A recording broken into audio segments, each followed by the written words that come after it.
التائب حبیب اللہ، حدیث پاک میں یہ الفاظ ہے التائب حبیب اللہ کہ توبہ کرنے والا اللہ تعالیٰ کا دوست ہے، یعنی اللہ تعالیٰ اس کو اپنے قریب کر لیتے ہیں، اپنا قرب حاصل، اللہ تعالیٰ کا قرب حاصل ہو جاتا ہے۔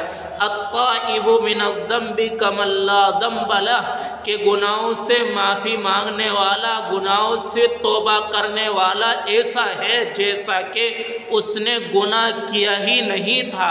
یہ پیارے حبیب صلی اللہ علیہ وسلم کا فرمان کہ جیسا کہ اس نے گناہ کیا ہی نہیں تھا، یعنی اس کے گناہوں کو ختم کر دیا جاتا ہے، مٹا دیا جاتا ہے۔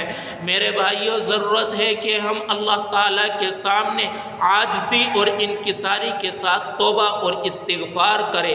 بنی اسرائیل کا ایک بڑا مشہور واقعہ ہے، آپ حضرات توجہ کے ساتھ سننا اور دل کی گہرائیوں سے سننا اور عمل کی نیت سے۔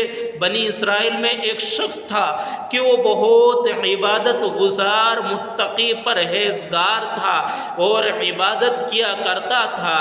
اس زمانے میں ایک درخت اسی کے قریب تھا، لوگ اس کی پرستش پوجا کرتے تھے۔ تو اس شخص کے، اس عبادت گزار شخص کے دل میں خیال پیدا ہوا، خیال آیا کیوں نہ اس درخت کو ختم کر دیا جائے، لوگ اس کا پوجا کر رہے ہیں اور شرک کے مرتکب ہو رہے ہیں۔ تو اس کے دل میں جیسے ہی خیال آتا ہے، اپنا ارادہ پختہ کر کے وہ آری ساتھ میں لیتا ہے عزیز ساتھیوں، اور چل دیتا ہے اس درخت کو کاٹنے کے لیے۔ شیطان بوڑھے انسان کی شکل میں اس کے سامنے حاضر ہوتا ہے، اس عابد گزار سے، اس شخص سے جو اللہ تعالیٰ کی عبادت میں لگا ہوا تھا، اس سے معلوم کرتا ہے شیطان کہ کہاں جا رہے ہو؟ وہ کہتا ہے کہ فلاں درخت کی لوگ پوجا کرتے ہیں، اس کو کاٹنے کے لیے جا رہا ہوں۔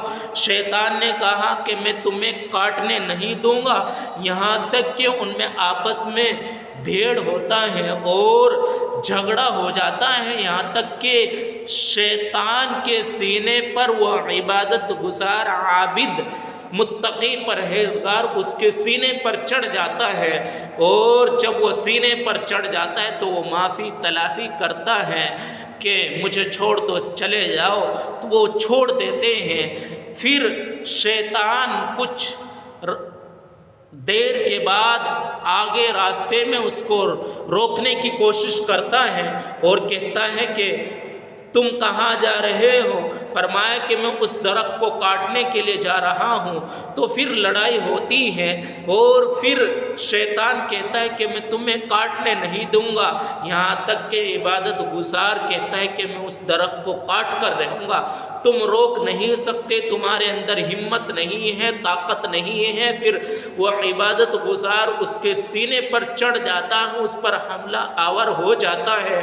وہ شیطان اس عبادت گزار سے معافی تلافی کر کے پھر اپنی جان کو چھڑا لیتا ہے۔ اب پھر کہتا ہے کہ آپ پر فرض تو نہیں ہے، اس دور میں بہت سارے نبی بھی گزرے ہیں، اگر چاہتے تو وہ اس درخت کو کاٹ لیتے۔ فرمایا کہ ان باتوں کو چھوڑ دو، میں اس درخت کو ضرور کاٹوں گا۔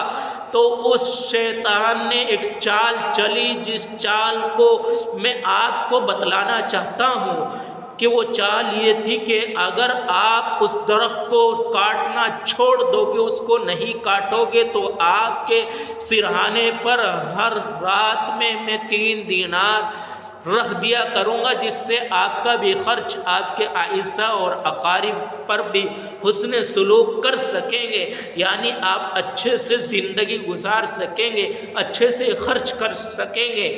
تو عبادت گزار شخص کے دل میں، ذہن میں یہ بات بیٹھ گئی کہ ٹھیک ہے۔ تو اب وہ دینار آنے لگے، ایک رات آئے، دوسری رات آئے، تیسری رات نہیں آئے، تو پھر وہ آری لے کر وہ عبادت گزار شخص غصے میں چلا اور اس درخت کو کاٹنے کے لیے اب پھر وہ شیطان کا مقابلہ ہوتا ہے۔ شیطان کہتا ہے کہ میں اس درخت کو کاٹنے نہیں دوں گا، عابد کہتا ہے کہ میں ضرور کاٹوں گا، یہاں تک کہ آپس میں پھر لڑائی ہوتی ہے اور شیطان اس بار غالب آ جاتا ہے، ان کے سینے پر بیٹھ جاتا ہے۔ اس وقت میں عبادت گزار شخص، وہ جو اللہ تعالیٰ کی عبادت کرتا تھا اور درخت کو کاٹنے کے لیے چلا ہوا تھا، شیطان اس کو روکتا تھا، وہ بار بار کہتا تھا کہ میں کاٹ کر رہوں گا۔ اب وہ اس کے سینے پر شیطان چڑھ جاتا ہے اور وہ متقی پرہیزگار شخص نیچے ہے۔ اب وہ کہتا ہے کہ آخر یہ کیا معاملہ ہے؟ فرمایا کہ اس سے پہلے تیرا غصہ خالص اللہ تعالیٰ کی رضا کے لیے تھا، اور اب کہ آپ کا غصہ دینار کے نہ ملنے پر ہے، تو اللہ تعالیٰ کی مدد جو آتی ہے، نصرت جو آتی ہے میرے بھائیوں، وہ اللہ تعالیٰ کی رضا میں آتی ہے، وہ اللہ تعالیٰ کی خوشنودی میں آتی ہے، وہ اللہ تعالیٰ کو راضی کرنے کے لیے جو کام کیا جاتا ہے اس میں مدد آتی ہے۔ اللہ تعالیٰ سے دعا